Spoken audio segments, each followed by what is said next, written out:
Hello friends, स्वागत है आप सौનું। आज 22 ઓગસ્ટના રોજ ગ્રુપ ડીમાં કેવા કેવા પ્રશ્ન આવ્યા એના વિશે આપણે થોડું જોઈ લઈએ। ઓકે, તો કોઈ પણ જાતનો સમય ન બગાડતા ડાયરેક્ટલી જો જીકે છે એમાં હું ફટાફટ કરીશ, કારણ કે એમાં કોઈ આપણે વિચારવાનું હોતું નથી। બરાબર છે, જ્યાં જરૂર લાગશે ત્યાં આપણે ટાઈમ આપીશું। બરાબર, પહેલો જ પ્રશ્ન હતો કે ભાઈ નીચેમાંથી બૌદ્ધ ધર્મ સાથે શું સંબંધ છે? ઓપ્શન આધારિત જવાબ હતો ત્રિપિટક। બરાબર, પછી હતું ન્યુલેન્ડના અષ્ટકમાં પ્રથમ અને છેલ્લું તત્વ। તો આ પ્રશ્ન જે છે એ રિપીટ થયેલો છે। બરાબર, તો એમાં પ્રથમ હાઇડ્રોજન અને લાસ્ટમાં પૂછે તો થોરિયમ। પછી જીએસટીની શરૂઆત ક્યારે થઈ? તો 1 જુલાઈ 2017। પછી વિજ્ઞાન ક્ષેત્રે 2022માં પદ્મભૂષણ જે છે કોને અપાયો? બરાબર, મારા નોલેજ પ્રમાણે સુધીર જૈન છે, છતાં તમે પદ્મભૂષણ જે છે એનું ચેક કરી લેજો। પછી કે રાજ્યને કાનૂની સલાહ કોણ આપે? બરાબર, જો બે વસ્તુ હોય, કોઈને એવું પ્રશ્ન વાત એવી ચર્ચા કરે છે કે સાહેબ કેન્દ્રનો પ્રશ્ન હતો, આની અંદર પૂછેલું છે કે રાજ્યનો, એટલે જે હોય આપણે બંને લઈ લીધું છે।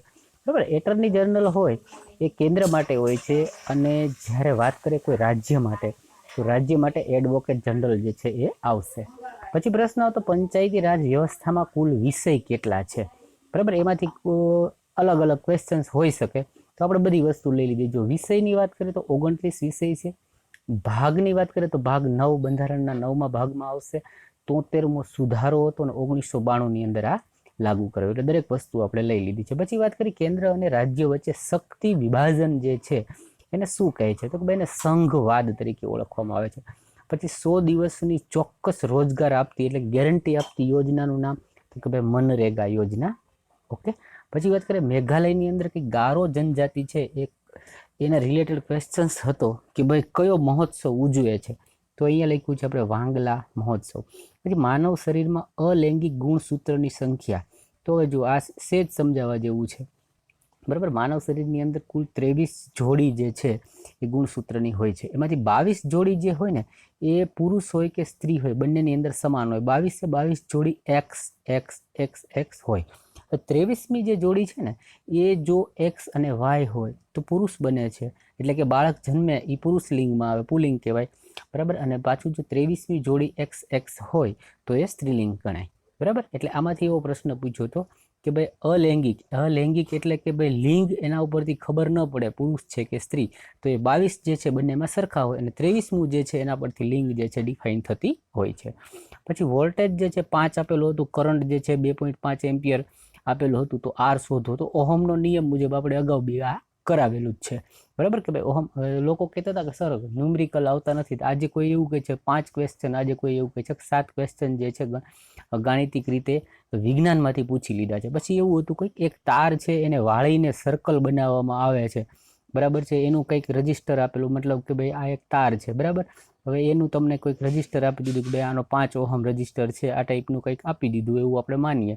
બરાબર, પછી એ તારને આમ બેવડું વાળી અને એક સર્કલ બનાવી નાખવામાં આવે। પછી આ ટાઈપનો કોઈ ક્વેશ્ચન, ચોક્કસ ભાષા આપણી જોડે પહોંચી નથી। પછી એ હતું કે એ અને બી બે પ્રકાશના એ અને બી એવા બે અલગ અલગ વસ્તુઓ છે જે પ્રકાશની અંદર અલગ અલગ સ્પીડથી ગતિ કરે છે।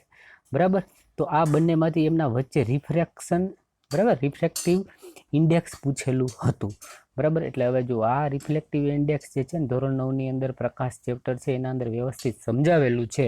બરાબર, એની અંદર શું હોય કે ભાઈ માનો કે બીનું પૂછેલું છે, તો બીનો જે રિફ્લેક્શન ઇન્ડેક્સ અહીંયા કોઈક વેલ્યુ આપી દેશે કે ભાઈ એનો રિફ્લેક્શન, માનો કે ભાઈ એની સ્પીડ જે છે એ કોઈક આપી દીધી 10ની માથે 8 ઘાત એવી કંઈક આપી દીધી એ છે, તો એની એક સ્પીડ છે એ 5 × 10ની 5 ઘાત એવું કંઈક આપી દે છે।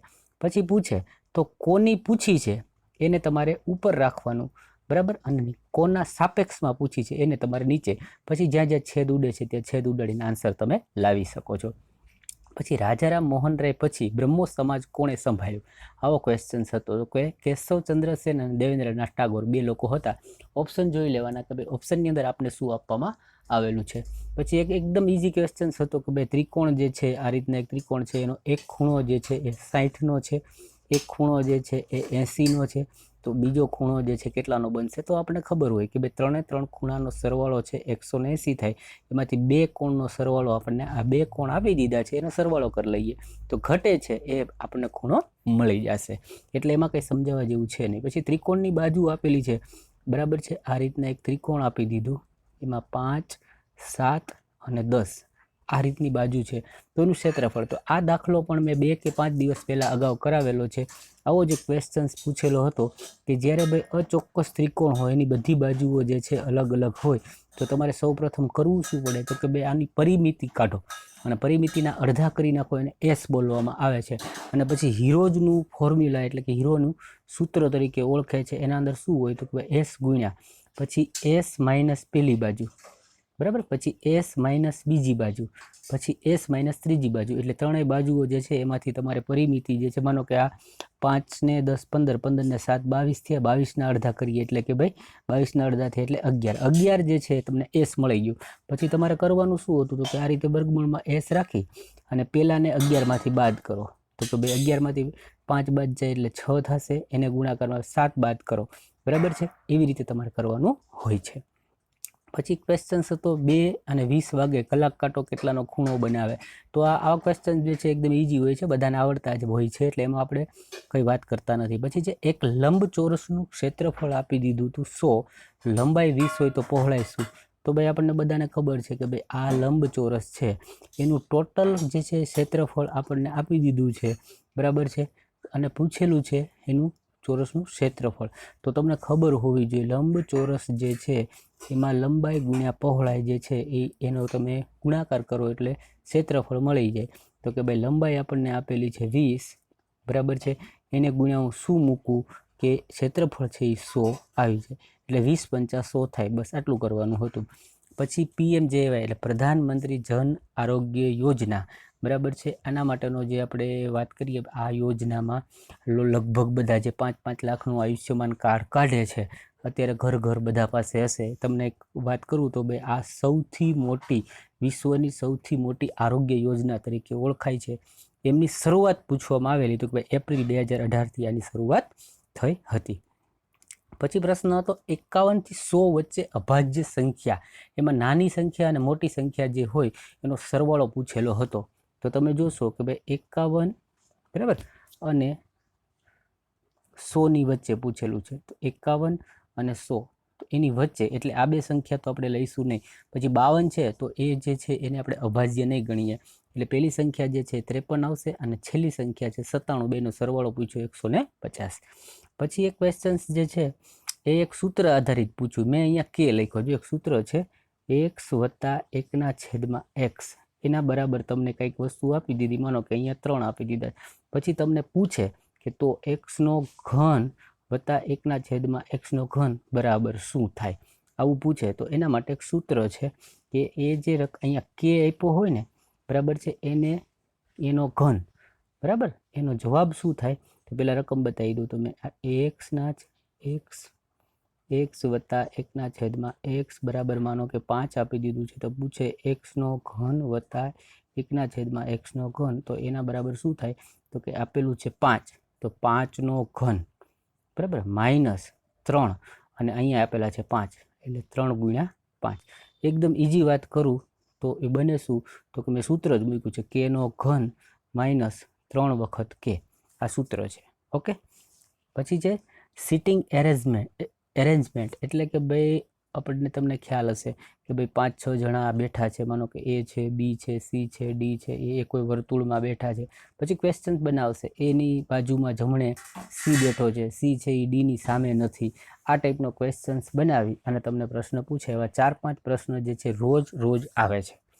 પછી છે ગોંડ જનજાતિને માન્ય કરી એટલે કે ભાઈ આને ગોંડ જનજાતિ જે છે એને હાલ કયા રાજ્યની અંદર માન્યતા આપી છે જનજાતિમાં, તો યુપીમાં. અને જો એમ પૂછે કે સૌથી વધુ આ જનજાતિ ક્યાં જોવા મળે છે તો કે MP અને છત્તીસગઢની અંદર આ જોવા મળે છે. પછી પરાક્રમ દિવસ પૂછેલું છે તો આ જે છે એ હમણાંથી જ ઉજવવાનું ચાલુ કર્યું છે જ્યાં સુધી હું જાણું છું ત્યાં સુધી. 23 જાન્યુઆરીના રોજ સુભાષચંદ્ર બોઝનો જન્મદિવસ જે છે ઉજવવામાં આવે છે અને પરાક્રમ દિવસ તરીકે ઓળખવામાં ચાલુ કર્યું છે.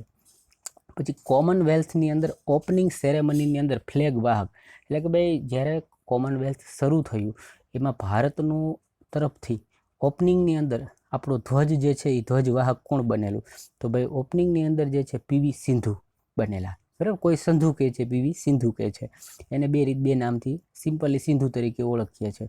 પછી લાસ્ટમાં પૂછી લે કે ભાઈ અંતમાં એટલે કે સમાપનની અંદર આપણા ધ્વજવાહક કોણ હતા, તો એ શરદ કમલ, બરાબર, એ ટેબલ ટેનિસનો ખેલાડી છે. અને બીજું હતું નિકહત જરીન, એ બોક્સર છે. બરાબર, આ બે વ્યક્તિઓ જે છે એ એન્ડમાં હતા. કદાચ પ્રશ્ન એવો બી આવી શકે તો જોઈ લેવું. પછી 15માં નાણાં આયોગ અધ્યક્ષ. જો આ બધા પ્રશ્નો છે એ રેલવેના એકદમ ચોઇસેબલ છે, રેગ્યુલર પરીક્ષામાં પૂછે.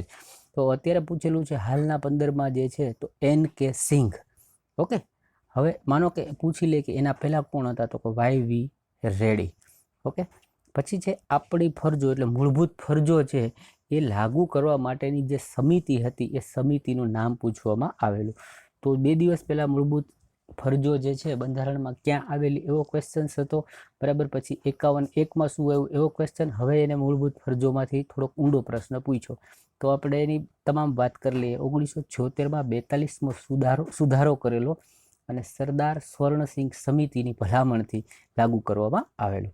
પછી કંઈક આવો ક્વેશ્ચન્સ હતો કે બાળકો માટે કુલ કેટલું બજેટ, આ ટાઈપનો પ્રશ્ન હતો.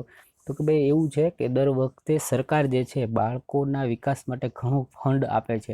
પ્રથમ વખત એમાં ફંડ ઘટાડ્યું છે, એ ફિગર હતો 92,736 કરોડ. પછી કંઈક દીનબંધુ કે દલિત બંધુ યોજના. હવે આમાં 2 ટાઈપના ક્વેશ્ચન્સની વાત સંભળાય છે. તો મેં લીધું છે દલિત બંધુ યોજના વિશે જો પૂછ્યું હોય તો તેલંગાણામાં 10 લાખ સુધી નવા બિઝનેસ સ્ટાર્ટ કરવા માટે સરકારની આ યોજના છે. પછી લખ્યું છે ફેરા એક્ટ. બરાબર, ફેરા એક્ટ જે છે એ ફોરેન એક્સચેન્જ રેગ્યુલેશન એક્ટ આ નામ તરીકે ઓળખવામાં આવે છે. જો એ પૂછવામાં આવે ક્યારે લાગુ કર્યો, બરાબર છે, તો લાગુ થયો 1974માં, અને બનાવવાની વાત કરીએ તો 1973માં બનાવવામાં આ એક્ટ આવ્યો. પછી અંડર-19 વર્લ્ડ કપની વાત કરી તો એના અંદરથી ક્વેશ્ચન્સ જે કંઈ હોય એ આપણે વાત કરી લઈએ કે ઇંગ્લેન્ડ હાર્યું અને ભારત જીત્યું, એટલે ફાઇનલની અંદર આ 2 વ્યક્તિઓ હતા, એમાં ભારત વિન થયું. રમાયું ક્યાં, તો કે વેસ્ટ ઇન્ડિઝની અંદર આ રમવામાં આવ્યું. પછી એક સરસ મજાનો નવો ક્વેશ્ચન જોવા મળ્યો ભાષા રિલેટેડ, કે ભાઈ આપણે જોઈએ બંધારણમાં માન્ય ભાષાઓનો ક્વેશ્ચન્સ તો વારંવાર જોયો. આ પ્રશ્ન એવો આવ્યો કે ભારતમાં કેટલી ભાષા જે છે એને શાસ્ત્રીય ભાષા તરીકે ઓળખવામાં આવે છે. તો 6 ભાષા જે છે એને ભારતમાં શાસ્ત્રીય ભાષા તરીકે ઓળખવામાં આવે છે. પછી અમુક એવા છે કે જે નેશનલ પાર્ક બહુ જ ફેમસ છે, રિપીટ ઘણી બધી એક્ઝામની અંદર પૂછાય છે. એમાંનો કાજીરંગા નેશનલ પાર્ક વિશે ક્વેશ્ચન્સ જે છે પૂછાયો હતો. પછી ભારતની આંતરરાષ્ટ્રીય સીમા બાંગ્લાદેશની સાથે કેટલા કિલોમીટરની છે એવો પ્રશ્ન જોવા મળેલો. 4096 કિલોમીટર જેટલી આપણી છે.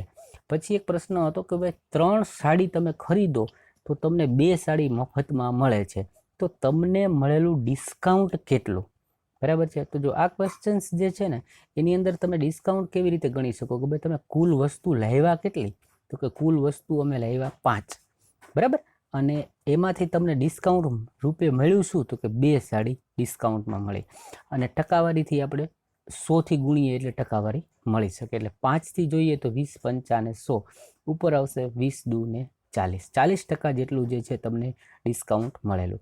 પછી આજે આવા 2 કે 3 ક્વેશ્ચન્સ જે છે એ બધી અલગ અલગ શિફ્ટની અંદર જોવા મળ્યા, બરાબર. તો પેલું ક્વેશ્ચન્સ જે છે એમાં લખ્યું છે x² - 2x + 12, એમાં આલ્ફા અને બીટા, બરાબર છે, એ શું થશે, અથવા તો આલ્ફા બીટા જે છે એનો સરવાળો બી પૂછી શકે, બરાબર છે, આલ્ફા બીટા છે એનો ગુણાકાર બી પૂછી શકે.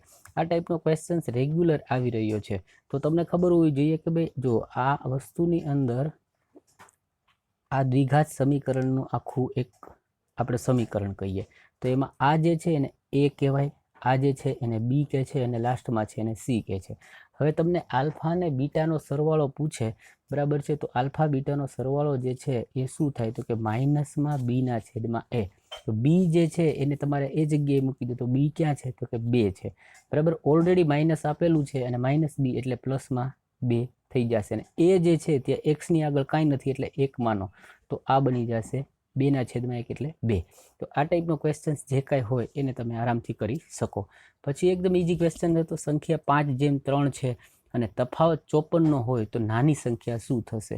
તો તો આપણને અગાઉ પણ મેં કીધું છે અહીંયા તફાવત જે છે એ 2નો છે, જ્યારે રકમ કે છે 54નો છે. તો તમે કરી શકો 2 બરાબર 54, બરાબર છે. એટલે 54ના અડધા કરી નાખો, એ તમને 1 બરાબર મળે. તો હવે નાની સંખ્યા શું છે 3, એની સાથે એનો ગુણાકાર કરો એટલે એ જવાબ તમને મળી જશે.